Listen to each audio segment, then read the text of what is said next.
ہے کہ خانقاہوں کی تاریخ کیا ہے، چوتھا یہ ہے کہ خانقاہوں نے کیا کیا ہے۔ یہ تین چار باتیں بہت تیزی کے ساتھ میں آپ کی خدمت میں رکھتا ہوں۔ عزیزان گرامی قدر، خانقاہ کا ذکر کہاں پر ہے، خانقاہ کا تذکرہ بھی کہیں ملتا ہے۔ عزیز دوستوں، میں نے قرآن مجید کی آیت مبارکہ پڑھی ہے، اتنی بات آپ ذہن نشین رکھیں، جتنے یہاں تشریف فرما ہے اہل سنت و جماعت سے تعلق رکھنے والے لوگ ہیں، درگاہوں سے تعلق رکھنے والے لوگ ہیں، پیروں سے تعلق رکھنے والے لوگ ہیں۔ عزیزان گرامی قدر، ہم جب بات کریں تو ہمیں کوشش کرنی چاہیے کہ اس کے ساتھ قرآن کی کوئی دلیل بھی موجود ہو۔ عزیزان گرامی قدر، آپ اگر غور فرمائیں، یہ زمانہ چیلنجنگ زمانہ ہے، ہر بات کے پیچھے دلیل مانگی جا رہی ہے، دلیل کے تحت بات ہونی چاہیے۔ اور میں آپ کی خدمت میں عرض کروں کہ خانقاہوں کی بنیاد کون سی آیت مبارکہ ہے، کہاں ذکر ہے، بہت سے مقامات پر اللہ رب العزت نے اشارے فرمائے ہیں۔ بنیادی بات میں نے آیت مبارکہ پڑھی، اللہ تعالیٰ نے اس میں تین چیزوں کا ایک ساتھ ذکر فرمایا۔ ارشاد فرمایا اتل ما اوحی الیک من الکتاب، ارشاد فرمایا اے پیارے حبیب اس کتاب کی تلاوت کیجئے جو آپ پر نازل کی گئی ہے۔ اتل ما اوحی الیک، اے پیارے مصطفیٰ جو آپ پر کتاب نازل کی گئی اس کی تلاوت آپ کیجئے۔ عزیزان گرامی قدر، یہ آیت مبارکہ تلاوت کتاب کے تلاوت کا حکم دیتی ہے۔ عزیزان گرامی قدر، تلاوت کتاب جتنی چیزیں نکلتی ہیں اسی کتاب سے نکلتی ہیں جس کو قرآن کہتے ہیں۔ عزیزان گرامی قدر، قرآن کی تلاوت کرنے والے کو حافظ کہتے ہیں، قاری کہتے ہیں، قرآن کے سمجھنے والے کو، سمجھانے والے کو عالم کہتے ہیں، اور قرآن کے معارف کے جاننے والے کو عارف اور ولی کہتے ہیں۔ عزیزان گرامی قدر، جس کے پاس کتاب نہ ہو اس کے پاس پھر برکت نہیں ہو سکتی، جس کے پاس کتاب نہ ہو اس کے پاس کچھ نہیں ہو سکتا۔ عزیزان گرامی قدر، وہ کتاب کون سی کتاب ہے؟ وہ کتاب کلام اللہ ہے۔ وہ کتاب ایسی کتاب ہے جس کو پوری کائنات مل کر بھی بدل نہیں سکتی، جس کے بارے میں اللہ پاک نے واضح طور پر ارشاد فرمایا لا تبدیل لکلمات اللہ، اللہ کے کلمات کو بدلا نہیں جا سکتا۔ کتاب کون سی کتاب ہے؟ عزیزان گرامی قدر، پوری دنیا کے سارے جن اکٹھا ہو جائے، پوری دنیا کے سارے ملائکہ اکٹھے ہو جائے، پوری دنیا کے سارے انسان اکٹھا ہو جائے، اس کتاب کا جواب لانا تو بڑی بات ہے، اس کتاب کی ایک آیت کا جواب نہیں لا سکتے۔ قل لئن اجتمعت الانس والجن على ان يأتوا بمثل هذا الكتاب لا يأتون بمثله ولو كان بعضهم لبعض ظهيرا۔ ارشاد فرمایا وان كنتم في ريب مما نزلنا على عبدنا فاتوا بسورۃ من مثلہ۔ اے لوگوں، اگر مصطفیٰ پر نازل ہونے والی کتاب میں تمہیں ذرہ برابر شک ہے، لے آؤ، ایک کتاب نہیں چاہیے، جواب میں ایک سورت لے آؤ، اس کتاب جیسی ایک سورت لے آؤ۔ اللہ فرماتا ہے بدعوا شہداءکم من دون اللہ، اے لوگوں جمع کر لو پوری کائنات کو، ان کنتم صادقین، اگر تم سچے ہو۔ اللہ فرماتا ہے پوری انسانیت مل کر بھی میرے کتاب کا جواب تو بڑی بات ہے، سورت کا جواب بھی نہیں لا سکتی۔ عزیز دوستو، اس کتاب کی طرف توجہ کی ضرورت ہے۔ اتلو ما اوحی الیک من الکتاب، اے لوگوں پڑھو اس کتاب کو، سمجھو اس کتاب کو، غور کرو اس کتاب پر۔ عزیزان گرامی قدر، حضور پاک علیہ السلام کو یہ حکم دیا گیا۔ اب میں بہت تیزی سے خانقاہ کی طرف آ رہا ہوں۔ کتاب جہاں پڑھی جاتی ہے اس کو مدرسہ کہتے ہیں، کتاب جہاں پڑھائی جاتی ہے اس کو مدرسہ کہتے ہیں، کتاب جہاں سمجھی جاتی ہے اس کو مدرسہ کہتے ہیں، کتاب جہاں سمجھائی جاتی ہے اس کو مدرسہ کہتے ہیں، کتاب پر جہاں غور اور تفکر اور تدبر کیا جاتا ہے اس کو مدرسہ کہتے ہیں۔ اللہ پاک نے قرآن مجید میں بار بار فرمایا وَلَقَدْ يَسَّرْنَا الْقُرْآنَ لِلذِّكْرِ، اے لوگوں ہم نے قرآن کو آسان کر دیا نصیحت کے لیے، فَهَلْ مِن مُدَّكِرٍ، ہے کوئی نصیحت حاصل کرنے والا؟ میرے دوستو، میرے بھائیوں، یہ سارے کے سارے کون لوگ ہیں اسٹیج پر تشریف فرما؟ عزیزان گرامی قدر، یہ وہی لوگ ہیں جن کا تعلق قرآن سے ہے۔ عزیز دوستو، یہ ہے جو کتاب پڑھائی جاتی ہے، سمجھی جاتی ہے، اس کو کیا کہتے ہیں؟ مدرسہ۔ کیا کہتے ہیں؟ آپ ذرا بول دیں میرے ساتھ۔ میں خانقاہ کی طرف آ رہا ہوں، پہلے مدرسے کی طرف۔ میرے دوستو، مدرسہ میرا موضوع نہیں، مدرسے کے لیے الگ لوگ ہیں اور وہ مدرسے کی اہمیت کو سمجھاتے رہتے ہیں، میں اس پر بالکل جانا نہیں چاہتا، میں خانقاہ کی طرف آ رہا ہوں۔ عزیز دوستو، امت کو ضرورت ہے مدرسوں کی۔ عزیزان گرامی قدر، مدرسوں کے بغیر حضور کا قال لوگوں کو نہیں مل سکتا۔ عزیزان گرامی قدر، مدرسوں کے بغیر حضور کا قیل لوگوں کو نہیں مل سکتا۔ عزیزان گرامی قدر، مدرسوں کے بغیر قرآن کا ظاہر ہے لوگوں کو نہیں مل سکتا۔ عزیز دوستو آگے بڑھے، دوسری چیز جس کا اللہ پاک نے حکم فرمایا وہ کیا ہے؟ اتل ما اوحی الیک من الکتاب واقم الصلاۃ، ارشاد فرمایا نماز قائم کرو۔ عزیزان گرامی قدر، پھر نماز قائم کرنے کا فائدہ بھی اللہ نے بیان فرمایا۔ یہ میرا موضوع نہیں، میں بس اشارہ دے رہا ہوں۔ اللہ پاک فرماتا ہے ان الصلاۃ تنہا عن الفحشاء والمنکر، ارشاد فرمایا لوگوں نماز برائیوں سے بھی روکتی ہے، نماز بے حیائیوں سے بھی روکتی ہے۔ نماز پڑھنے والا کبھی برا نہیں ہو سکتا، نماز پڑھنے والا کبھی بے حیا نہیں ہو سکتا۔ اب اتنے مسلمان بیٹھے ہیں، دل میں سوچ رہے ہوں گے ہم کتنے نمازی آپ کو بتلائیں جو نماز بھی پڑھتے ہیں اور ان کے اندر کیریکٹر بھی نہیں ہے۔ اب آپ سوچ رہے ہوں گے قرآن کا دعویٰ ہے، قرآن کا دعویٰ کہ نماز بے حیائیوں سے روکتی ہے، مگر آپ کہیں گے کتنے نمازیوں کو ہم نے دیکھا کہ وہ نماز بھی پڑھتے ہیں، سود بھی کھاتے ہیں، نماز بھی پڑھتے ہیں، دل بھی توڑتے ہیں، نماز بھی پڑھتے ہیں، ماں باپ کا احترام بھی نہیں کرتے، نماز بھی پڑھتے ہیں اور اکل حرام کی طرف مائل بھی ہیں۔ آپ لوگوں کے ذہن و دل میں یہ سوال پیدا ہو رہا ہوگا۔ عزیز دوستو اس کا جواب دیتا ہوں، میں خانقاہ کی طرف آ رہا ہوں، تھوڑا سا صبر سے آپ کو مجھے سننا ہوگا۔ میں خانقاہ کی طرف آ رہا ہوں۔ عزیزان گرامی قدر، نماز روکتی کیسے ہے؟ اس کے لیے ضرورت کس چیز کی ہے؟ کبھی نماز پڑھنا کبھی چھوڑنا یہ انسان کو سیدھی راہ پر نہیں لاتا۔ عزیزان گرامی قدر، نماز پڑھنا چاہیے اور پھر پابندی کے ساتھ پڑھنا چاہیے۔ نماز پڑھنا چاہیے اور مسلسل پڑھنا چاہیے۔ نماز پڑھنا چاہیے اور پورے ذوق کے ساتھ پڑھنا چاہیے۔ نماز پڑھنا چاہیے پورے شوق کے ساتھ پڑھنا چاہیے۔ نماز یہ وقت بچنے کے بعد پڑھنے والی چیز نہیں ہے۔ نماز انسان کی زندگی کی اور مسلمان کی زندگی کی پریورٹی ہو۔ سب سے پہلا کام مسلمان کی زندگی میں اذان کے بعد نماز کے لیے دوڑنا ہو۔ عزیز دوستو ایک مثال آپ کی خدمت میں رکھتا ہوں، آپ حضرات سنیں گے نا انشاءاللہ۔ میرے دوستوں میں بہت تیزی سے خانقاہوں کی طرف بھی آؤں گا۔ عزیز دوستو حضرت سیدنا فاروق اعظم رضی اللہ تعالیٰ عنہ کے حوالے میں بہت مشہور معروف یہ واقعہ آپ لوگوں نے سن رکھا ہے، میں دوہرا رہا ہوں، پھر خانقاہ کی طرف ہم بڑھیں گے۔ عزیزان گرامی قدر، حضرت سیدنا فاروق اعظم رضی اللہ تعالیٰ عنہ کا دور مبارک ہے۔ ایک نوجوان ایک گلی سے گزر رہا ہے، ایک خاتون پر اس کی ایک لڑکی پر اس کی نگاہ پڑی اور لڑکی پر جو ہی اس کی نگاہ پڑی وہ عاشق ہو گیا اس لڑکی کا۔ عاشق ہونے کے بعد اس نے کیا گھر کے چکر لگانے شروع کر دیے، بار بار پلٹ پلٹ کر گھر کو آتا، پلٹ پلٹ کر گھر کو آتا۔ وہ جو لڑکی تھی وہ خاندانی لڑکی تھی اور اس کو ماں باپ نے کیریکٹر والا بنایا تھا۔ اس لڑکی نے محسوس کیا یہ مسلسل میرا پیچھا کر رہا ہے۔ اس نے کہا اس کی علاج کی ضرورت ہے، مریض ہے، اس کے علاج کی ضرورت ہے۔ ایک دن اس لڑکے کو اپنے پاس بلا کر کہا بار بار تم میرے گھر کے اطراف اکناف گھوم رہے ہو، چاہتے کیا ہو؟ اس نے کہا وہی تو عاشق کہتے ہیں، مجھے تم سے پیار ہو گیا ہے، اگر تم بولو تو آسمان کے تارے توڑ کر لا دوں گا۔ اس نے کہا آسمان کے تارے وغیرہ توڑو نہیں، اس کی کوئی ضرورت نہیں ہے، آسمان کے تارے مت توڑو، میں ایک چھوٹا سا کام دیتی ہوں وہ کر لو اگر تم اس سے سچی محبت کرتے ہو۔ اس نے کہا مجھے کرنا کیا ہے؟ تو حضرت فاروق اعظم رضی اللہ تعالیٰ عنہ کو اس نے ذکر کیا، ارشاد فرمایا تارے مت توڑو، ایک کام کرو، 40 دن تک حضرت فاروق اعظم رضی اللہ تعالیٰ عنہ کے پیچھے تکبیر تحریمہ کے ساتھ، تکبیر اولا کے ساتھ تمہیں نماز ادا کرنی ہے۔ ایک کام کر لو، 40 دن نماز پڑھ کر آ جانا۔ اس کے بعد کیا ہوگا؟ اس کے بعد کیا ہوگا؟ اگر تم شادی کا ارادہ کرو تو شادی ہو جائے گی۔ اس نے کہا اللہ کا گواہ بناؤ، کہنے لگی میں راضی ہوں اگر تم 40 دن حضرت فاروق اعظم کے پیچھے نماز پڑھ کر آ جاؤ۔ اب یہ نوجوان حضرت فاروق اعظم کے پیچھے چلا، مؤذن صاحب سے پہلے مسجد میں آ جاتا، سب سے پہلے بیچ میں حضرت فاروق اعظم نے فرمایا اتنا اچھا نوجوان، کتنا سچا، کتنا کھڑا، کتنا پابند، کتنی محبت کے ساتھ نماز ادا فرمانے والا۔ حضرت فاروق اعظم اس کو محبت سے دیکھتے کتنا پیارا نوجوان ہے، مؤذن سے پہلے مسجد میں آتا، اطمینان سے نمازیں پڑھتا ہے۔ خیر یہ سلسلہ چلتا رہا، 40 دن اس نے حضرت فاروق اعظم رضی اللہ تعالیٰ عنہ کے پیچھے نماز ادا کی۔ پھر اسی گلی سے گزرنے لگا، وہ خاتون، وہ لڑکی دروازے پر کھڑی ہے، سامنے سے گزر رہا ہے، وہ لڑکی اس کی طرف دیکھ رہی ہے مگر اس کی نگاہ اٹھتی نہیں، یا نگاہ اٹھا کر نہیں دیکھتا۔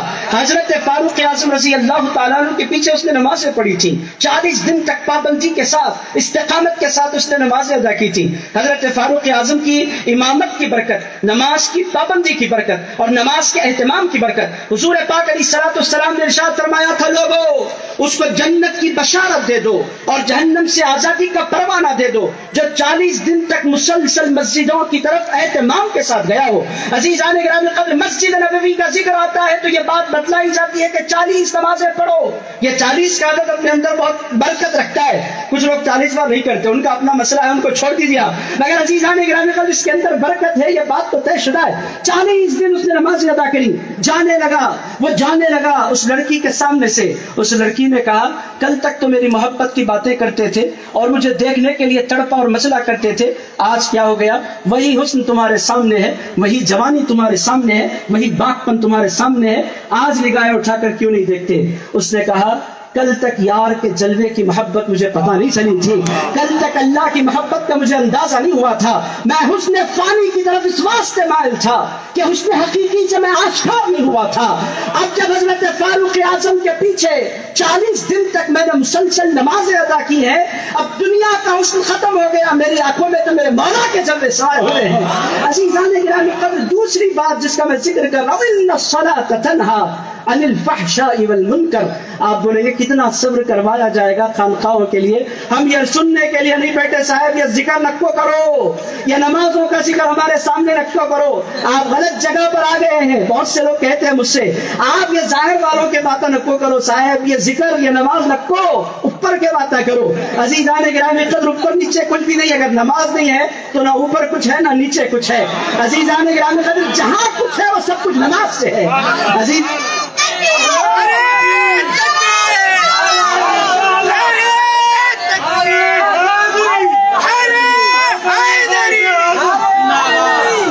عزیزان گرامی قدر نماز نہیں ہے تو پھر ہے کیا؟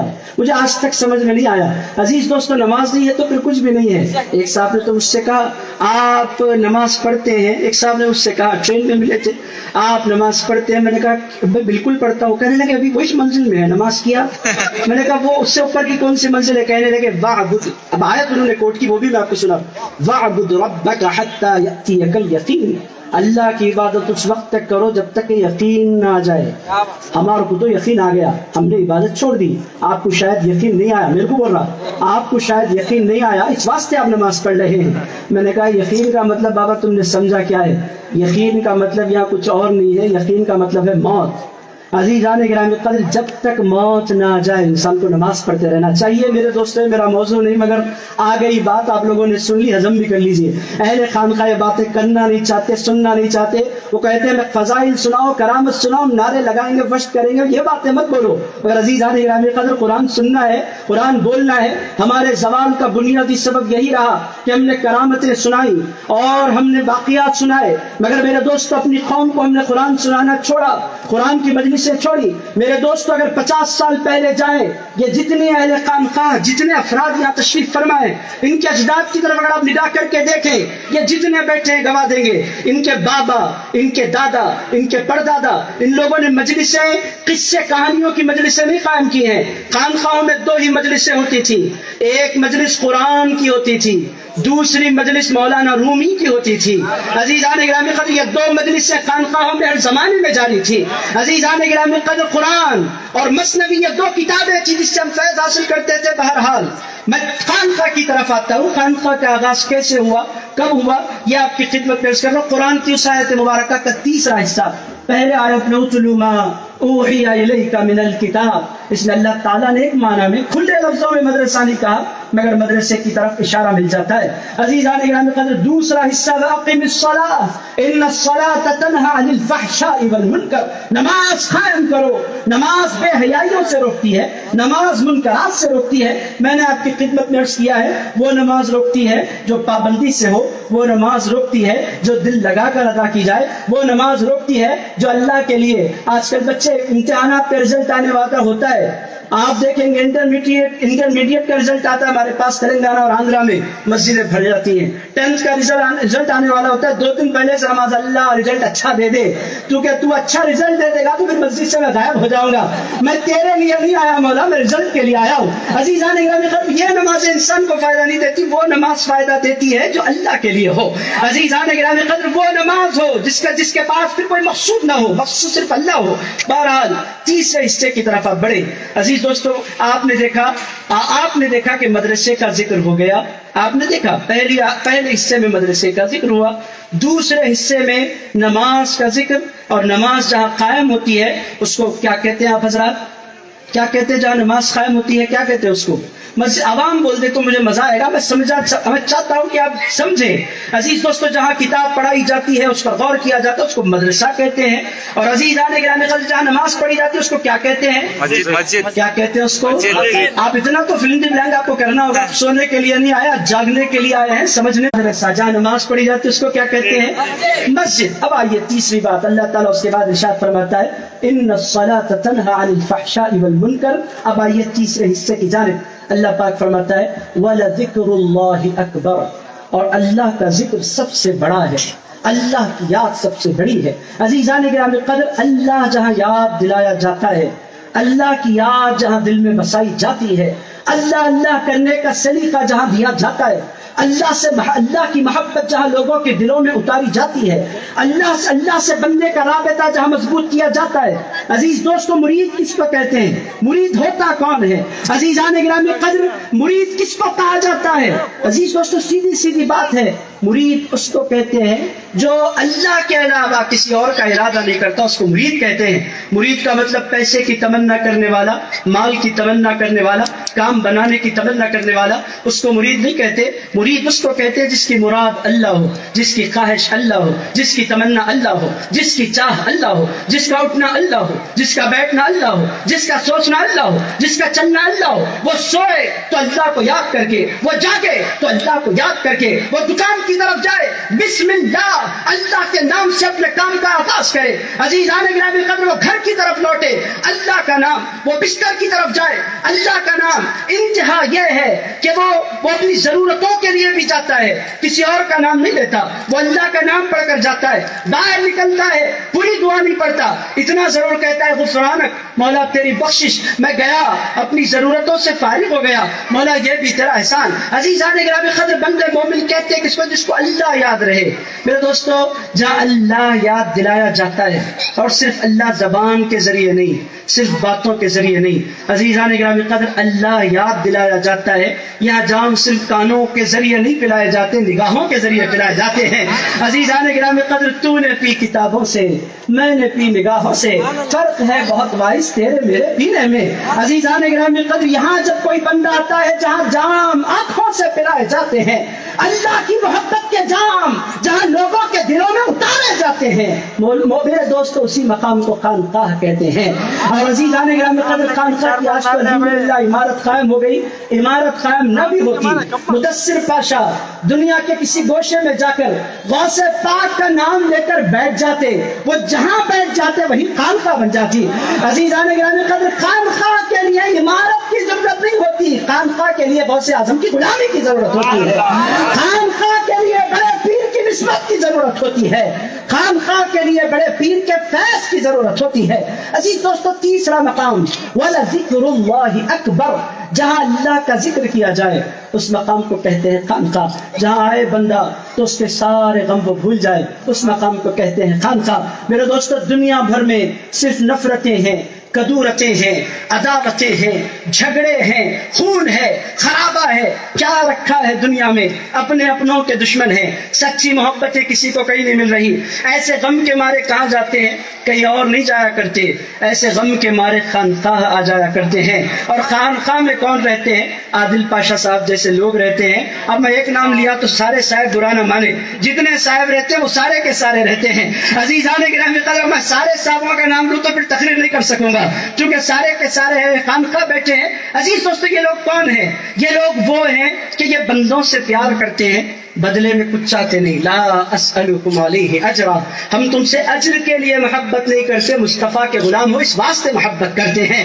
تمہارا ہمارا رشتہ یہ اللہ اور اس کے رسول کی خاطر بنا ہوا ہے. میرے دوستو, یہ محبت کرتے ہیں, یہ پیار کرتے ہیں. کیسے کرتے ہیں؟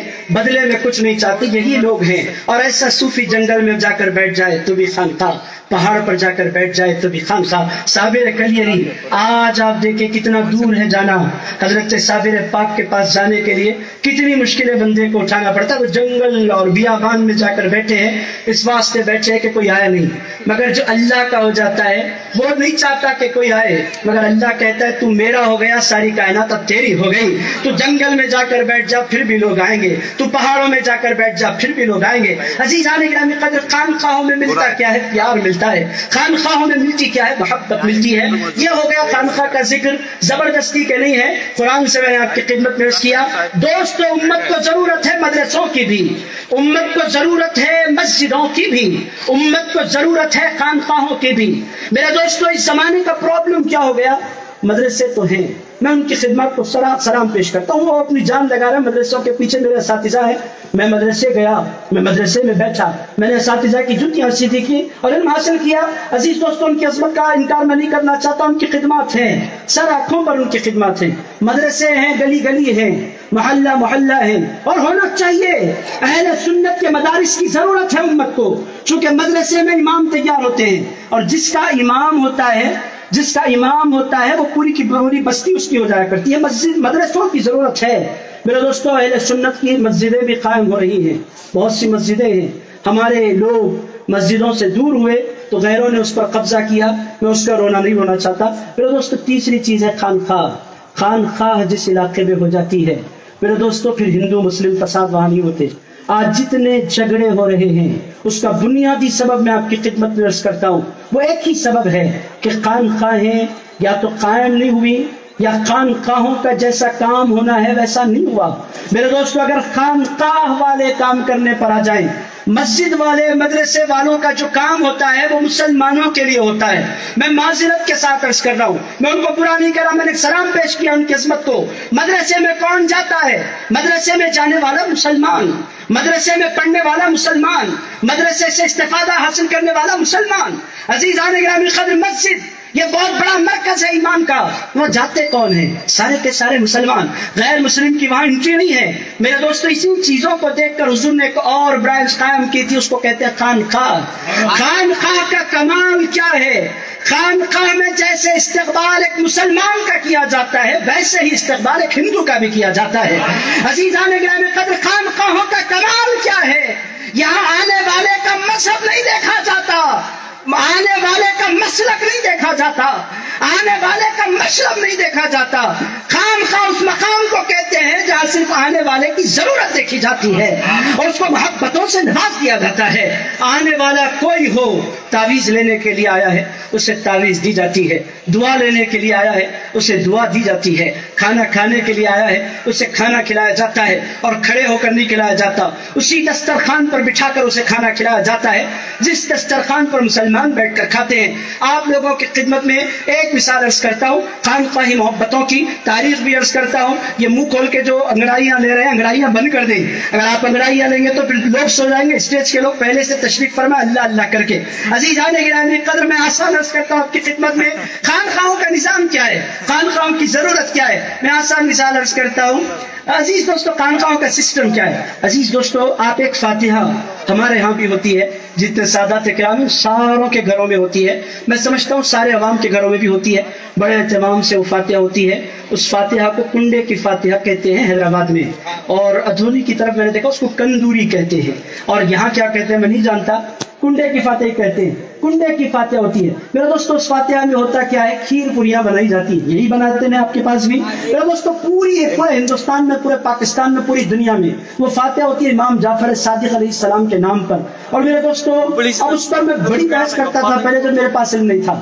اب میں ہوں پیدائشی طور پر گوشت کا عاشق, گوشت نہ ہو تو مجھے کھانا نہیں کھایا جاتا, نوالے پر بوٹی ہو تو پھر مزہ آتا ہے. عزیزان گرامی قدر, تو یہ میری طبیعت تھی, تو مجھے بہت برا لگتا تھا جب لوگ دعوت دیتے تھے صبح صبح, بہت اہتمام سے لوگ دعوت دیتے, پورا مہینہ رجب کا کنڈے کھائیے روزانہ, اور وہ جائیے تو کھیر پوریاں کھائیے اور بگارا کھانا کھائیے, اور گوشت کی بوٹی نہیں ملتی. اب مجھے بڑا غصہ آتا تھا, یہ کیسی فاتحہ ہے, اور ایسی کیسی فاتحہ آپ لوگوں نے ایجاد کر رکھی ہے کہ اس پہ گوشت نہیں کھانا. میں ویسے کرتا تھا کہ امام جعفر صادق گوشت نہیں کھاتے تھے, حضرت امام جعفر صادق کو گوشت پسند ہے, رسول اللہ کو گوشت پسند ہے, مولا علی شیر خدا کو گوشت پسند ہے, پوری دنیا کے سارے مسلمانوں کو گوشت پسند ہے. اب بڑے جھگڑے اس پر بھی, چھوٹا کھاؤ بڑا کھاؤ, مغل اعظم کھاؤ نہیں کھاؤ.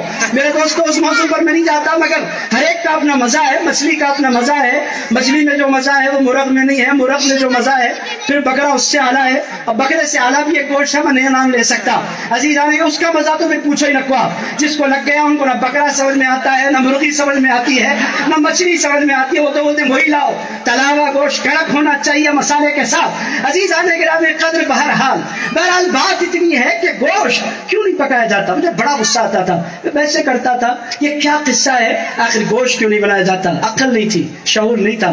گوشت کے عشق میں بار بار جھگڑنے پر آمادہ ہو جایا کرتا تھا. گوشت کیوں نہیں پکایا جاتا. ایک بزرگ صوفی سے میں نے پوچھا, حضرت سب کچھ کھلاتے ہیں اتنے اہتمام سے, وہ کنڈے بھرنے کے بجائے اگر بریانی بھر دیے تو کتنا مزہ آئے گا. حضرت عزیزان گرامی قدر, کھیر پوری آخر کتنا کا ہے, اگر بریانی اس میں ہو تو پھر مزہ دوبارہ ہو جائے گا. فاتحہ کا مزہ آئے گا, لوگوں کا پیٹ بھرے گا. جو میری لاجک تھی, جو میرے سمجھ میں آتا تھا, میں کہا کرتا تھا. ایک صوفی بزرگ نے کہا, پاشا اب تک آپ نے کہا ہے آگے چل کر آپ کبھی کنڈوں کے خلاف نہیں کہیں گے. میں نے کہا حضرت میں کنڈوں کی فاتحہ کے خلاف نہیں ہوں, امام جعفر صادق میرے آقا میرے مولا ہیں, میں ان کا غلام ہوں, میں کنڈوں پر اعتراض نہیں کر رہا, مگر گوشت کیوں نہیں کھلایا جاتا. انہوں نے ارشاد فرمایا, آپ 11ویں میں گوشت کھاتے ہیں, چھٹی میں گوشت کھاتے ہیں, محرم میں کسی نہ کسی حوالے سے گوشت کھاتے ہیں. صوفیاء کرام نے رجب کے مہینے کا انتخاب کیا اور ان لوگوں نے ایک ایسی فاتحہ مقرر کی جس میں گوشت نہ بنایا جائے. انہوں نے کہا کیوں نہیں بنایا جاتا. ارشاد فرمایا اس واسطے کہ ہمارے مذہب کے ساتھ ساتھ ہمارے ساتھ آپس میں بسنے والوں میں وہ لوگ بھی ہوتے ہیں جو گوشت نہیں کھایا کرتے,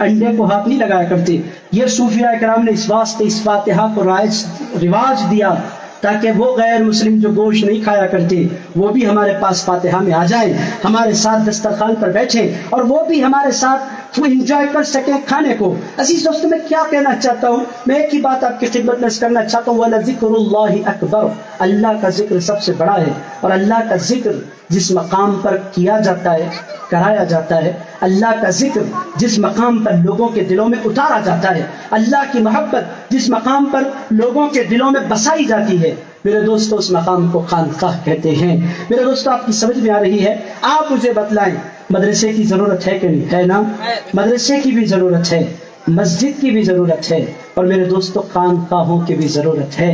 خانقاہوں کی اہمیت کا انکار نہیں کیا جا سکتا. سوال یہ پیدا ہوتا ہے, حضور کے زمانے میں کون سی خانقاہ قائم ہوئی تھی؟ لوگ کر رہے ہیں, آپ نہیں کرتے, میں جانتا ہوں. لوگ آج کل ہر قسم پر ہر بات پر سوال کرنے والے پیدا ہو گئے. حضور کے زمانے میں تو کوئی خانقاہ نہیں تھی نا, صاحبوں نے شروع کی ہیں خانقاہیں. عزیزان گرامی قدر, بعض بدبخت یہاں تک کہتے ہیں یہ دکانیں, نعوذ باللہ ریاض باللہ, یہ دکانیں ہیں جو صاحب اپنی روشنی کے لیے اور اپنے آپ کو پاپولر کرنے کے لیے لگاتے ہیں. یہ دکان ہے, نعوذ باللہ ریاض باللہ. تو یہ سوال کرنے والے کرتے ہیں رسول اللہ کے دور مبارک میں خانقاہیں کہاں تھیں؟ میں ان سے اتنا عرض کرنا چاہتا ہوں, رسول اللہ کے دور مبارک میں مدرسے بھی کہاں تھے؟ عزیزان گرامی قدر, ان کا جواب ہوگا رسول اللہ جب موجود ہیں تو رسول اللہ خود استاد ہیں, سارے کے سارے شاگرد رسول اللہ کے سارے صحابہ رسول اللہ کے شاگرد ہیں. مسجد نبوی مسجد بھی تھی, مسجد نبوی مدرسہ بھی تھا. اسی جواب کو میں پلٹ کر ان سے کہوں گا, تم رسول اللہ کو ایک استاد کی حیثیت سے دیکھتے ہو, ہم رسول اللہ کو صرف استاد کی حیثیت سے نہیں دیکھتے, ہم رسول اللہ کو استاد کی حیثیت سے بھی دیکھتے ہیں, پیر کی حیثیت سے بھی دیکھتے ہیں. عزیزان گرامی قدر, جس مسجد کو تم مسجد نبوی کہتے ہو وہ بیک وقت ایک مسجد بھی ہے, ایک مدرسہ بھی ہے, اور وہی مسجد جس کو مسجد نبوی کہا جاتا ہے وہ مسلمانوں کی پہلی خانقاہ بھی ہے. عزیزان گرامی قدر, خانقاہ کہاں ہے؟ مسجد نبوی مسلمانوں کی پہلی خانقاہ ہے. عزیز دوست, صوفیاء کہاں ہیں؟ صفا کے چبوترے پر بیٹھنے والے, کھانے کو اور پینے کو اور کمانے کو جوتیوں پر رکھنے والے, دنیا سے منہ موڑ کر اللہ سے لو لگانے والے, وہ 70 صحابہ کون ہیں؟ میں آپ سے پوچھتا ہوں میرے بھائیوں, ان کو آپ کیا کہیں گے, کیا نام دیں گے ان کو؟ اصحاب صفا. انہی صفا سے تو صوفیاء نکلے ہیں. عزیزان گرامی قدر, تم صفا والوں کو تو مانتے ہو, صوفیوں کو نہیں مانا کرتے. عزیز دوستو, صفا والوں سے جو نکلے ہیں, ان کے طریق کو جو اپناتے ہیں, انہی کو صوفیاء کرام کہتے ہیں. یہ جو یہاں بیٹھے ہیں, یہاں جو تشریف فرما ہے, یہ کس کے وارث ہیں؟ صفا والوں کے وارث ہیں. اور میرے دوستو, صفا والوں کے سردار کون ہیں؟ عزیزان گرامی قدر, کیا کہا جائے, صفا والے کیا, غیر صفا والے کیا, 1 لاکھ صحابہ اگر کسی مسئلے میں الجھ جاتے وہ 100 صحابہ کی طرف رجوع کرتے، اور 100 صحابہ جب کسی مسئلے کا جواب نہیں پاتے وہ 10 صحابہ کی طرف رجوع کرتے، وہ 10 صحابہ جب اس کا جواب کسی سے نہیں پاتے وہ 3 صحابہ کی طرف رجوع کرتے، اور وہ 3 صحابہ جب کسی بات پر کسی انتہا پر پہنچ جاتے جواب نہیں ملتا تو وہ سیدھے ایک دروازے پر آیا کرتے، اس دروازے کو حیدر کرار کا دروازہ کہتے ہیں، علی کے مرتضیٰ شیر خدا کرم اللہ تعالیٰ جو کریم کا دروازہ کہتے ہیں۔ علی عزیزان گرامی قدر یہ مصطفیٰ کریم صلی اللہ تعالیٰ علیہ وآلہ وسلم کے بعد امت کے دوسرے مرشد ہیں، رسول اللہ پہلے پیر اور مولا کائنات دوسرے پیر، اور مولا کائنات کا کمال کیا ہے، رسول اللہ علیہ السلام کے بعد پیر ہم نے ان کو مقرر نہیں کیا۔ لوگ کہتے ہیں آپ لوگ خانقاہ والے علی علی بہت کرتے ہیں، بھائی ہم نے علی علی بعد میں کیا ہے، میرے مصطفیٰ نے علی علی پہلے کیا ہے۔ ہم سے جھگڑنے کے بجائے دیکھو غدیر خم کی طرف کون ہے، 1,00,000 صحابہ نیچے کھڑے ہیں، کس کو بلایا گیا ٹیلے پر، کس کا ہاتھ اٹھایا گیا، کس کے ہاتھ کو بلند کیا گیا، اور کس کے بارے میں فرمایا گیا من کنت مولاہ فہذا علی بن مولا، میں جس کسی کا مولا ہوں۔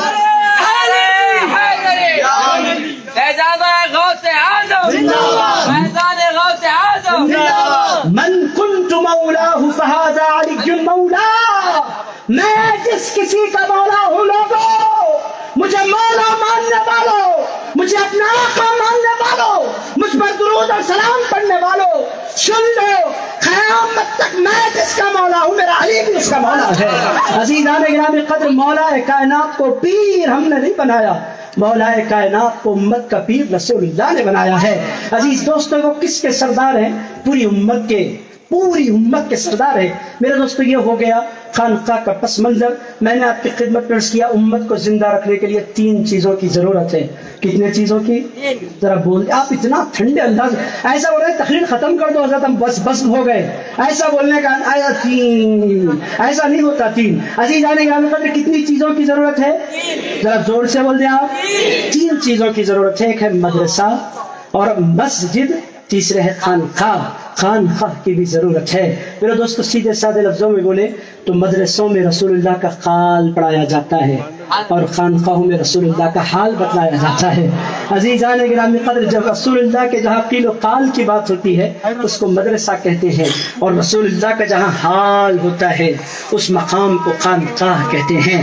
عزیزان گرامی قدر یہاں قیل قال کم ہوتا ہے، یہاں حال زیادہ ہوتا ہے۔ عزیز دوستو کیفیت ہوتی ہے۔ عزیزان گرامی قدر پیر کے اندر بندہ پیر کو نہیں دیکھا کرتا، پیر کے اندر بندہ خدا کو دیکھا کرتا ہے۔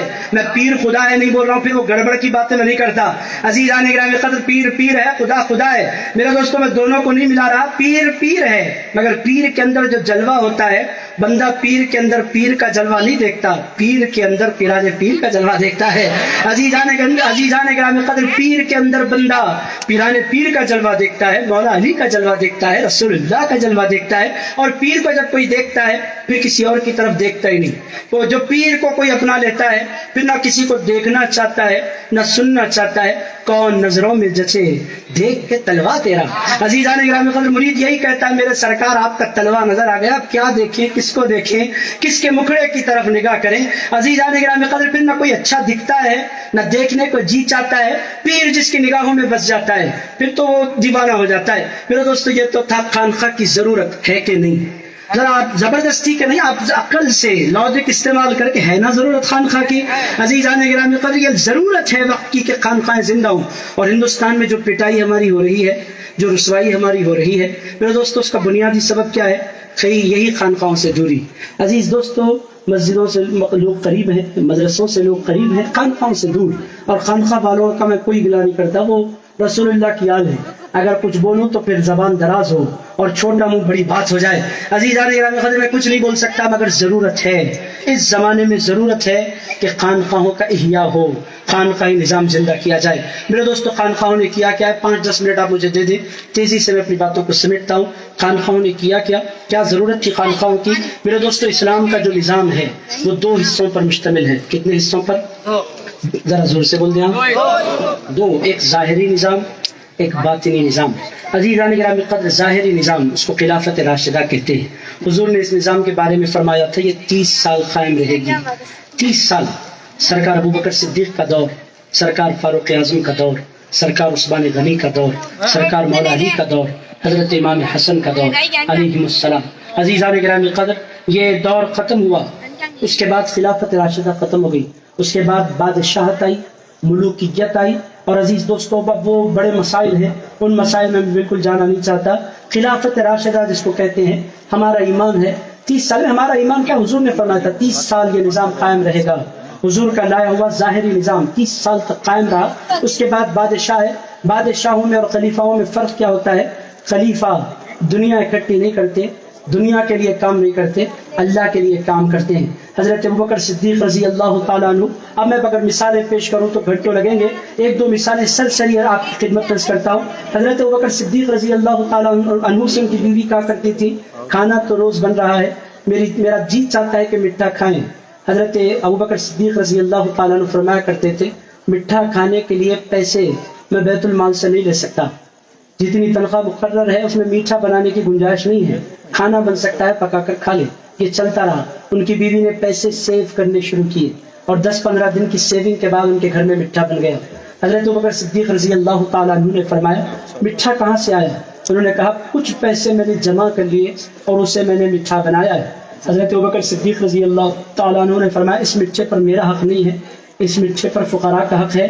میں بیت المال سے میٹھے کے پیسے تو نہیں لے رہا، میں تو بیت المال سے اپنی ضرورتوں کے پیسے لے رہا ہوں. یہ میٹھے کے پیسے میرے اکاؤنٹ میں ایکسٹرا آ گئے تھے، آئندہ مہینے سے میرے اکاؤنٹ سے اتنے پیسے میں کٹوا رہا ہوں. عزیزان گرامی قدر یہ تقویٰ تھا خلافت راشدہ میں. میرے دوستو حضرت فاروق اعظم رضی اللہ تعالیٰ عنہ کی طرف آپ نگاہ کریں. حضرت فاروق اعظم رضی اللہ تعالیٰ عنہ نے کپڑے کیسے پہنے تھے؟ میرے دوستو بہت سی مرتبہ حضرت فاروق اعظم محفل میں پہنچنے میں لیٹ ہو جاتے. لوگ کہتے حضرت آپ ٹائم دیا اور دیر سے آئے. ارشاد فرماتے میرا جبہ میلا ہو گیا تھا، میرے پاس ایکسٹرا کرتا نہیں ہے، ایک ہی کرتا ہے اس کو دھوتا ہوں سکھاتا ہوں پھر پہن لیتا ہوں. عزیزان گرامی قدر حضرت فاروق اعظم رضی اللہ تعالیٰ عنہ کے احوال میں آتا ہے کہ آپ کے کپڑوں میں 17 پیغام لگے رہتے تھے. کیوں کیا انہوں نے ایسا؟ عزیز دوستو اس واسطے کہ ان کے پاس دنیا کی کوئی ویلیو نہیں تھی. حضرت عثمان غنی رضی اللہ تعالیٰ عنہ پہلے سے مالدار، ان کے بارے میں نہیں عرض کر سکتا. مولا کائنات علی کے مرتضی شیر خدا کرم اللہ تعالیٰ الکریم سوکھی روٹیاں کھانے والے. مولا کائنات کرم اللہ تعالیٰ الکریم کے گھر میں وہ ہیں جن کو دنیا خاتون جنت کہتی ہے، پوری دنیا کی ساری عورتوں کی وہ سردار ہیں. اور عزیزان گرامی قدر بضعۃ النبی، رسول کے جگر کا ٹکڑا ان کو کہتے ہیں. عزیز دوستو حضور کی خدمت میں آئے ہیں، ہاتھوں پہ گٹے پڑے ہیں اور مشکی سے اٹھاتے اٹھاتے کاندھے پر نشان پڑ گئے ہیں. سجدہ ہیں اور پوری دنیا کی سجدوں کی ماں ہیں، ام الحسنین ہیں، لخت جگر رسول ہے. عزیزان گرامی قدر ان سے اعلیٰ، ان سے افضل خاتون اس پوری کائنات میں کوئی پیدا ہوئی نہیں اور نہ قیامت تک کوئی پیدا ہو سکتی ہے. عزیزان گرامی قدر کون ہے؟ حضور کی خدمت میں حاضر ہیں. عرض کیا یا رسول اللہ جنت میں عورتوں میں سب سے پہلے کون جائیں گی؟ کہنے لگے رسول اللہ نے فرمایا اے فاطمہ جنت میں سب سے پہلے عورتوں میں مریم جائیں گی. حضرت آقا کائنات علیہ الصلوۃ والسلام کی خدمت میں بی بی فاطمہ الزہرا بیٹھی ہے، آنکھوں میں آنسو آ گئے. کہنے لگی یا رسول اللہ کیا مریم مجھ سے بھی پہلے جنت میں جائیں گی؟ کہنے لگے ہاں. یا رسول اللہ یہ کیسے ہو سکتا ہے؟ مریم عیسیٰ کی ماں ہے تو میں بھی تو آپ کی بیٹی ہوں. یا رسول اللہ مجھ سے پہلے مریم کیسے جائیں گی؟ ارشاد فرمایا فاطمہ وہ ایسے جائیں گی کہ تم اونٹ پر بیٹھ کر جا رہی ہوگی اور مریم اس کی نکیل تھام کر آگے چل رہی ہوں گی اور دنیا کو پتا چلے گا کہ مصطفیٰ کی شہزادی تشریف لے جا رہی ہے. عزیزان گرامی قدر وہ سجدہ گھر کے سارے کام کاج خود کرتی ہیں. آپ اٹھائیں سورۃ الدار اور اٹھا کر دیکھیں تفسیروں کی کتابیں. حضور کی خدمت میں حاضر ہے، حضور نوکر دے دے. حضور فرماتے فاطمہ نوکر دوں یا نوکر سے بہتر کچھ دے دوں؟ کہنے لگی یا رسول اللہ مجھے نوکر نہیں چاہیے، نوکر سے جو بہتر ہے وہ دے دے. ارشاد فرمایا فاطمہ جب بستر پر جاؤ 33 مرتبہ سبحان اللہ پڑھو، 33 مرتبہ الحمدللہ پڑھو، 34 مرتبہ اللہ اکبر پڑھو. کہنے لگے یا رسول اللہ اس سے ہوگا کیا؟ ارشاد فرمایا پڑھ کر سو جانا، پورے دن کی تھکان دور ہو جائے گی۔ میرے دوستوں میں آپ سے پوچھنا چاہتا ہوں، پورا مدینہ ان کی خدمت کرنے کے لیے تیار ہے۔ مدینہ کا ہر انسان کہتا ہے ہم فاطمہ الزہرا کے گھر کے نوکر ہیں، ان کی خدمت کرنا چاہتے ہیں۔ حضور اپنی بیٹی کو نوکر نہیں دیتے؟ عزیزان گرامی قدر، یہ خلافت راشدہ ہے اور یہ سسٹم ہے، یہاں دنیا نہیں دی جاتی، یہاں محبت دی جاتی ہے۔ عزیز دوستو 30 سال کے بعد یہ سسٹم ختم ہو گیا، بادشاہت آئی، اب خانقاہوں کی ضرورت پڑی۔ خانقاہ والوں نے دیکھا کہ دنیا تباہ ہو رہی ہے، جو بادشاہ ہیں وہ دنیا کی لالچ میں مبتلا ہے اور دین تباہ و تاراج ہو رہا ہے۔ پھر اٹھے وہ لوگ جن کو حسن بصری کہتے ہیں، حبیب عجمی کہتے ہیں، ابو بکر شبلی کہتے ہیں، ذوالنون مصری کہتے ہیں، جنید بغدادی کہتے ہیں۔ عزیزان گرامی قدر، ان لوگوں نے کیا کیا؟ اپنی خانقاہیں قائم کی، اور جو بادشاہت کی وجہ سے لوگوں کے دلوں میں بد اثرات پیدا ہو رہے تھے، اس کو انہوں نے اپنی خانقاہی تعلیمات کے ذریعے لوگوں کے دل جو مردہ ہو رہے تھے دنیا کی محبت کی وجہ سے، اس دنیا کی محبت کو لوگوں کے دلوں سے نکالا اور اللہ کی محبت سے لوگوں کے دلوں کو آباد فرمایا۔ اور میرے دوستوں پھر خانقاہیت عروج پر کب پہنچی؟ عزیزان گرامی قدر، وہ مبارک دور بھی آیا 470 ہجری میں گیلان کی سرزمین پر۔ عزیز دوستو، حسنی اور حسینی خاندان کا مظہر بن کر، عزیزان گرامی قدر، 2 دریاؤں کا فیض لے کر، حسنی فیض بھی جن کے پاس، حسینی فیض بھی جن کے پاس، میرے دوستو ان کو دنیا کیا کہتی ہے؟ عبد القادر گیلانی کہتی ہے۔ عزیزان گرامی قدر، ان کا کمال کیا ہے؟ اب یہ آئے تو خانقاہی نظام ایک علاقے کا نظام نہیں رہا، خانقاہی نظام پوری کائنات کا نظام بن گیا۔ میرے دوستو یہ آئے تو وہ آئے جو جس پر انہوں نے نگاہ کی اس کو انہوں نے ولی کر دیا۔ عزیزان گرامی قدر، ان کو دنیا غوث الاعظم دستگیر پیران پیر کہتی ہے۔ ان کی ولایت کا کمال کیا ہے؟ میرے دوستو سارے کے سارے ولی دنیا میں آنے کے بعد پتہ چلا کہ یہ ولی ہیں، مگر حضرت شیخ بصر ہندی مجدد الفسانی فرماتے ہیں، میں باتوں کو سمیٹ رہا ہوں عزیزان گرامی قدر، میں نہیں کہہ رہا، مجدد الفسانی فرماتے ہیں اپنے مکتوبات میں۔ کیا ارشاد فرماتے ہیں؟ ارشاد فرماتے ہیں عالم ارواح میں اللہ تعالیٰ نے میٹنگ طلب کی، 2 میٹنگوں کا ذکر قرآن میں ہے۔ عزیزان گرامی قدر، پہلی میٹنگ میں اللہ تعالیٰ نے پوچھا لست بربکم، کیا میں تمہارا رب نہیں ہوں؟ بلا شہیدنا، ساروں نے کہا ہے پروردگار ہم گواہی دیتے تو ہمارا رب ہے۔ میٹنگ ختم ہو گئی، اللہ نے فرمایا سارے انسانوں نے مجھے رب مان لیا، ساروں کو نکال دو۔ اب ایک خاص میٹنگ میں لینا چاہتا ہوں، یہ میٹنگ انبیاء کے ساتھ میں کرنا چاہتا ہوں۔ عزیزان گرامی قدر، ساری روحوں کو نکال دیا گیا، اس کا ذکر بھی سورۃ آل عمران میں ہے۔ عزیز دوستو، اللہ تعالیٰ نے صرف انبیاء کی ارواح کو رکھا اور فرمایا میں ان سے کلام کروں گا، اس کا ذکر آیت میثاق میں ہے، وَإِذَا أَخَذَ اللَّهُ مِيثَاقَ النَّبِيِّينَ لَمَا آتَيْتُكُم مِّن كِتَابٍ وَحِكْمَةٍ ثُمَّ جَاءَكُمْ رَسُولٌ مُصَدِّقٌ لِّمَا مَعَكُمْ لَتُؤْمِنُنَّ بِهِ وَلَتَنصُرُنَّهُ قَالَ أَقْرَرْتُمْ وَأَخَذْتُمْ عَلَىٰ ذَٰلِكُمْ إِصْرِي قَالُوا أَقْرَرْنَا قَالَ فَاشْهَدُوا وَأَنَا مَعَكُمْ مِنَ الشَّاهِدِينَ فَمَن تَوَلَّىٰ بَعْدَ ذَٰلِكَ فَأُولَٰئِكَ هُمُ الْفَاسِقُونَ۔ یاد کرو اس دن کو جب اللہ تعالیٰ نے پکا وعدہ لیا پیغمبروں سے، فرمایا ہے پیغمبروں میں تمہیں کتاب اور حکمت دے کر دنیا میں بھیجوں گا، ثم جاءکم رسول، پھر میرے مصطفیٰ تشریف لائیں گے، مصدق لما معکم، تم تمام کی تصدیق کرتے ہوئے، لتؤمنن به ولتنصرن، میرے مصطفیٰ کا کلمہ پڑھنا، میرے حبیب کے خدمت گزار بن جانا۔ آخرتم، کیا تم اقرار کرتے ہو؟ واقستم علی ذلکم مصری، کیا تم اس وعدے پر مجھ سے عہد لیتے ہو؟ سارے پیغمبروں نے کہا اقررنا، ہم اقرار کرتے ہیں۔ فاشهدوا، فرمایا تم ایک دوسرے پر گواہ ہو جاؤ، وانا معکم من الشاہدین، میں تمہارے ساتھ گواہوں میں شامل ہو جاتا ہوں۔ فمن تولى بعد ذلك، اس کے بعد جو اس وعدے سے پھرے، فاولئک هم الفاسقون، وہ فاسقوں میں سے ہوگا۔ میرے دوستو، یہ میٹنگ پیغمبروں کے لیے بلائی جا رہی تھی، خانقاہ نظام کو زندہ کرنے والے، اور اس پیر کا کمال کیا تھا؟ عزیزان گرامی قدر، ایک ایسے پیر بن کر آئے کہ صرف یہ انسانوں کے پیر نہیں تھے، اب تک جتنے پیر ہوئے وہ انسانوں کے، یہاں جتنے بیٹھے ہیں انسانوں کے پیر، سارے کے سارے پیر بیٹھے ہیں، مرید ساروں کے سارے پیروں کے جو مرید ہیں وہ انسان ہیں، مگر اس دنیا میں ایک ایسے پیر بھی آئے، انہوں نے فرمایا اے لوگو، انسانوں کے ہاتھوں پر انسان بیعت کرتے ہیں، پیر بھی انسان ہوتا ہے، مرید بھی انسان ہوتا ہے، مگر میں آیا ہوں عبد القادر جیلانی، غوث الاعظم دستگیر، مولا علی شیر خدا کا وارث، حضرات حسنین کریمین کا سجادہ نشین، سیدہ فاطمہ الزہرا کا لخت جگر بن کر آیا ہوں۔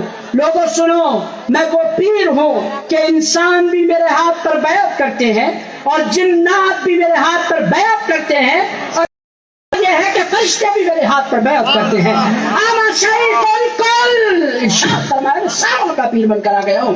عزیزان گرامی قدر، حضرت شیخ احمد سرہندی مجدد الفسانی فرماتے ہیں اے لوگوں سنو. ارشاد فرماتے مجھے اچھی طرح یاد ہے جب اللہ نے سارے انسانوں کو عالم ارواح میں میٹنگ سے نکالا اور جب پیغمبروں پہ اکٹھا فرمایا، ایک روح مبارک نکلی اور وہ پیغمبر نہیں تھی مگر وہ سیدھے اس ہال میں داخل ہو گئی جہاں پیغمبروں کی میٹنگ ہو رہی تھی. فرشتوں نے آ کر ان سے کہا سرکار یہ میٹنگ پیغمبروں کے لیے ہے، آپ تشریف لے جائیں. حضرت پیران پیر غوث الاعظم دستگیر نے گھور کے دیکھا، کہنے لگے تم مجھ سے بولنے لگے ہو کہ میں باہر جاؤں؟ کہنے لگے سرکار ہم کچھ نہیں بول سکتے. فرشتے باہر نکالنے کی ہمت نہیں کر رہے. سارے فرشتے حضرت آقا کائنات کی خدمت میں حاضر ہو گئے. یا رسول اللہ آپ کے شہزادے ہیں عبد القادر جیلانی غوث الاعظم دستگیر ہیں تو ولی، مگر آ کر کھڑے ہو گئے پیغمبروں کی صف میں. رسول اللہ نے فرمایا ان سے جا کر کہنا کہ ان کو ان کے نانا بلا رہے ہیں. غوث الاعظم دستگیر کی خدمت میں فرشتے حاضر ہوئے. عرض کیا ہے غوث پاک آپ کو آپ کے نانا یاد فرما رہے ہیں. سرکار کی خدمت میں حاضر ہو گئے. سرکار نے فرمایا عبد القادر کیوں اس محفل میں آئے؟ کہنے لگے سرکار میں بھی اٹینڈ کرنا چاہتا ہوں. ارشاد فرمایا تمہارے پاس آپشن ہے، چاہو تو نبوت لے لو، میری امت میں پھر نہیں آ سکتے. کہنے لگے سرکار مجھے نبوت نہیں چاہیے، سرکار مجھے آپ کی غلامی چاہیے. سرکار میں جانے لگا ہوں. عزیز دوستو حضرت مجدد الفسانی فرماتے ہیں اس موقع پر جتنے اولیاء تھے ان تمام نے اس منظر کو دیکھا اور یہ محسوس کیا کہ ہے تو وہ ولی مگر ان کی شان ایسی ہے کہ وہ پیغمبروں جیسے نظر آتے ہیں. عزیزان تیری نبیوں کے جیسی ہے چال ڈھال رے بغدادی سیاح. عزیزان گرامی قدر بغدادی سیاح کا کمال کیا ہے؟ وہ ہے نبی نہیں مگر ان کو دیکھو تو نبوت کا سارا کمال نظر آ جایا کرتا ہے. اور میرے دوستو اس امت کو کھنگال لے، میں پوری ذمہ داری کے ساتھ عرض کرتا ہوں یہ سارے کے سارے مشائخ اور علماء گواہ ہیں، اس پوری امت کو کھنگالے. ایک بندہ ایسا لائے جس نے یہ دعویٰ کیا ہو. عزیز دوستو پوری امت میں ایک بندہ آپ کو ایسا نہیں ملے گا.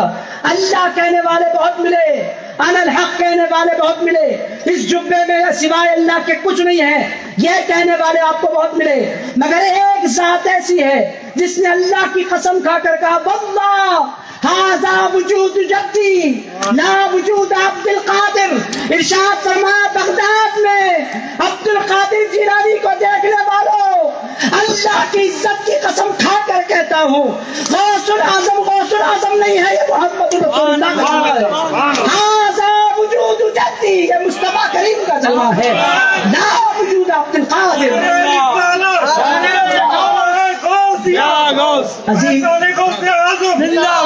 میرے دوستو ایسا دعویٰ اس پوری امت میں نہ ان سے پہلے کوئی کر سکا ہے نہ قیامت تک کوئی کر سکتا ہے. میرے دوستو آپ اتنے خوش قسمت ہیں کہ اللہ نے پیر بھی دیا ہے تو مصطفیٰ کا پیکر عطا فرما دیا ہے. میرے دوستو قادری ناز اگر نہ کرے تو کیا کریں؟ میرے دوستو لوگ کہتے ہیں قادریوں کو بڑا ناز ہوتا ہے اپنے پیر پر. ہم کہتے ہیں ہمارا پیر ہی ایسا ہے کہ قربان ہو جانا چاہتے ہیں. عزیزان گرامی قدر اتنا بڑا پیر بھی کسی کو ملا، عزیزان گرامی قدر ایسا پیر بھی کسی کو ملا، اگر ہے تو مثال دائے. ارشاد فرماتے ہیں میرا یہ قدم دنیا کے ہر ولی کی گردن پر ہے.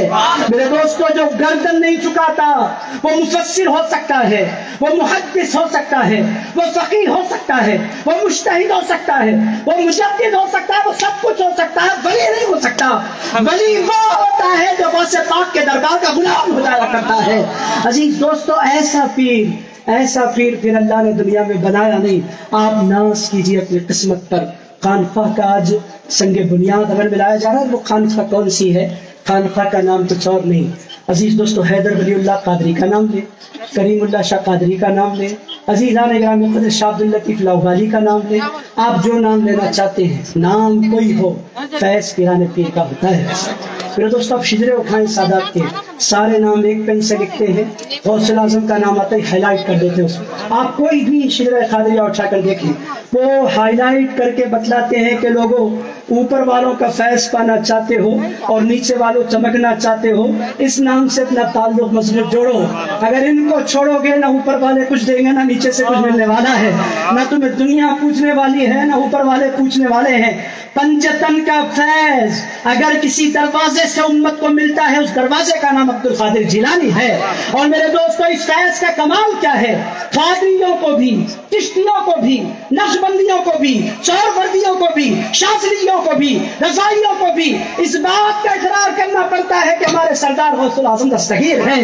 میرے دوستو غوث الاعظم قادریوں کے سردار نہیں ہیں، یہ غلط فہمی اگر ذہن میں ہے تو نکال دیں۔ غوث الاعظم قادریوں کے سردار کا نام نہیں ہے، غوث الاعظم پوری دنیا کے سارے پیروں کے سردار کا نام ہے۔ عزیزان گرامی قدر، پیروں کے پیر کو غوث الاعظم دستگیر کہتے ہیں۔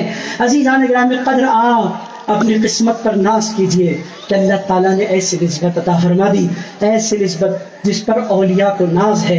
دکن کے بادشاہ، سلطان دکن، قطب دکن، بادشاہ دکن، سردار اولیاء دکن کہتے ہیں، یا قطب، یا غوث اعظم، یا ولی روشن ضمیر، بندھم درماندھم جستو ندارم دستگیر، بر درے درگاہ والا۔ انداز آپ دیکھیں، بر درے درگاہ والا، سائلم اے آفتاب، خاطرے ناشاد راکن، شاد یا پیران پیر۔ عزیزان گرامی قدر، دکن کے سلطان یہ بولے تو آپ اب چھوٹے موٹے لوگوں کا کہنا ہی کیا ہے؟ میرے دوستو، سلطان ہے وہ دکن کے، بادشاہ ہے وہ دکن کے، قطب ہے وہ دکن کے، اور عزیزان گرامی قدر ایک ایسے بادشاہ ہیں جن کی بادشاہت کو چیلنج نہیں کیا جا سکتا۔ وہ کہتے ہیں، یا قطب، یا غوث اعظم، یا ولی روشن ضمیر۔ قطب بھی آپ ہیں، ولی بھی آپ ہیں، روشن ضمیر بھی آپ ہیں۔ عزیزان گرامی قدر، یہ کیا ہے؟ یہ اولیاء اللہ کا خراج ہے۔ تو میرے دوستوں، میرے بھائیوں، میری بہنوں، پوری تقریر کو آپ یاد رکھیں۔ پہلا کام کتاب سے اپنے آپ کو جوڑ لیں۔ میں تقریر ختم کر رہا ہوں، کس سے جوڑیں گے آپ؟ کس سے جوڑیں گے آپ؟ کون سی کتاب؟ لال پیلی کتاب سے۔ کتاب کا مطلب قرآن شریف الٹے پلٹے باتیں نہیں یاد کرنا۔ عزیزان گرامی قدر، کتاب سے مطلب کیا ہے؟ قرآن مجید۔ قرآن سے اپنے آپ کو جوڑیں۔ امت اگر زندہ رہنا چاہتی ہے، قرآن پڑھنا ہوگا۔ ہمارے بزرگوں کو ہم نے دیکھا، کوئی دن ایسا نہیں ہوتا تھا جس دن قرآن ان کا نہیں کھلتا تھا۔ آج عالم کیا ہے؟ کوئی دن ایسا نہیں ہوتا جس دن قرآن کھل جاتا ہے۔ میرے دوستو، ایسا ہی عالم ہے۔ عزیز دوستو، اس عالم کو بدلنا ہوگا۔ دوسرا کام، نمازوں سے اپنے تعلق کو مضبوط کریں۔ تیسرا کام جو کرنا ہے، خانقاہی نظام کو حیا کریں، پیار کریں، محبت کریں، پیار بانٹیں۔ یہی خانقاہوں کا پیغام ہے۔ میں امید کرتا ہوں کہ ان باتوں پر غور کریں گے۔ میں دل کی گہرائیوں سے ایک اور مرتبہ جتنے سادات کرام تشریف فرمائے، آپ لوگ بیٹھے، آپ کا احسان ہے۔ جتنے سادات کرام تشریف فرمائے، جتنے چہرے مجھے نظر آ رہے ہیں، فردن سارے سادات کرام کا میں ممنون ہوں۔ تقریر تو میں روز کرتا ہوں، روزانہ لوگ مجھے سنتے ہیں۔ لوگوں کا سننا اور ہے، آل رسول کا سننا اور ہے۔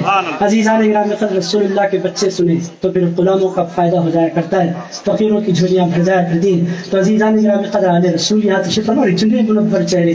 عزیز دوستو، ایک چہرہ ایسا کہ بس کیا بولے بندہ، یہی بولنے پر مجبور ہو جاتا ہے کہ گھرانہ جہاں پیدا ہوا، علی کا گھر بھی کیا گھر ہے۔ سرکار پاشا کو دیکھیں، بزرگوں کو دیکھیں، علی کا گھر بھی کیا گھر ہے کہ اس گھر کا ہر ایک بچہ جہاں پیدا ہوا شیر خدا معلوم ہوتا ہے۔ عزیزان گرامی قدر، ایسا معلوم ہوتا ہے شیر خدا کا شیر آ کر بیٹھا ہوا ہے، یا ایک شیر نہیں بیٹھے، کئی شیر بیٹھے ہیں۔ عزیزان گرامی قدر، کتنا خوبصورت منظر ہے۔ تو میں دل کی گہرائیوں سے سادات کرام کا اور دو صاحبوں کا بالخصوص، ایک عادل پاشا صاحب کا، ایک مدثر پاشا صاحب کا، خانقاہ بنائی مدثر پاشا صاحب نے، دعوت دی عادل پاشا صاحب نے، تو دونوں کا زیادہ شکریہ کہ سادات کرام سے ملنے کا اور اظہار خیال کرنے کا انہوں نے موقع دیا۔ جتنے سادات کرام تشریف فرمائے، میں ان کے ہاتھ چومتے ہوئے گزارش کرتا ہوں کہ اپنے اس بچے کو اپنی دعاؤں میں یاد رکھیں اور دعاؤں سے نوازتے رہیں۔ اللہ رب العزت کی بارگاہ میں دعا کرتا ہوں، اے پاک پروردگار ہمارے جمع ہونے کو قبول فرما لے۔ اے پروردگار ہم تمام کو کتاب سے جوڑ دے، اے اللہ ہم تمام کو قرآن سے جوڑ دے، اے اللہ ہم تمام کو قرآن پڑھنے والا بنا، قرآن مجید سمجھنے والا بنا، قرآن مجید پر عمل کرنے والا بنا، قرآن کا سچا پیغام پوری امت تک پہنچانے والا بنا۔ اے پاک پروردگار ہم تمام کو مسجدوں سے جوڑ دے، اے اللہ دن میں 5 مرتبہ پورے اہتمام کے ساتھ مسجد جانے کی ہمیں توفیق عطا فرما دے۔ اے پروردگار ہم تمام کو خانقاہوں سے جوڑ دے، اے اللہ خانقاہی نظام کے احیاء کی ہمیں توفیق عطا فرما، اے اللہ خانقاہی نظام کو پھر سے زندہ کرنے کی ہمیں توفیق عطا فرما، اور اے پروردگار پوری دنیا کے سارے انسانوں سے ہمیں محبت کرنے والا بنا دے۔ اے اللہ درد والا دل عطا فرما، محبت والا دل عطا فرما، اور اے اللہ ہم تمام کو محبتیں بانٹنے والا بنا۔ اے پروردگار ہندوستان پر، ہندوستان کے بادشاہ سرکار غریب نواز کے طفیل کرم فرما دے۔ صلی اللہ تعالی علی خیر خلقہ سیدنا محمد وآلہ وصحبہ ووارث حالہ الغوث العظم، والحمد للہ رب العالمین۔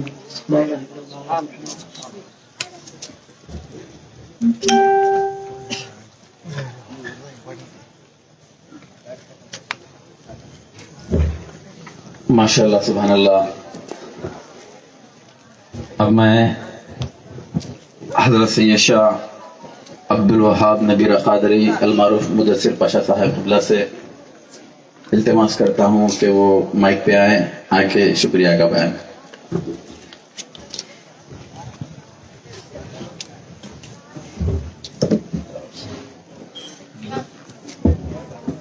نحمد و نصلی و نصلی علی رسول الکریم اما بعد اعوذ باللہ من الشیطان الرجیم بسم اللہ الرحمن الرحیم ان اللہ و ملائکتہ یصلون علی النبی یا ایھا الذین آمنوا صلوا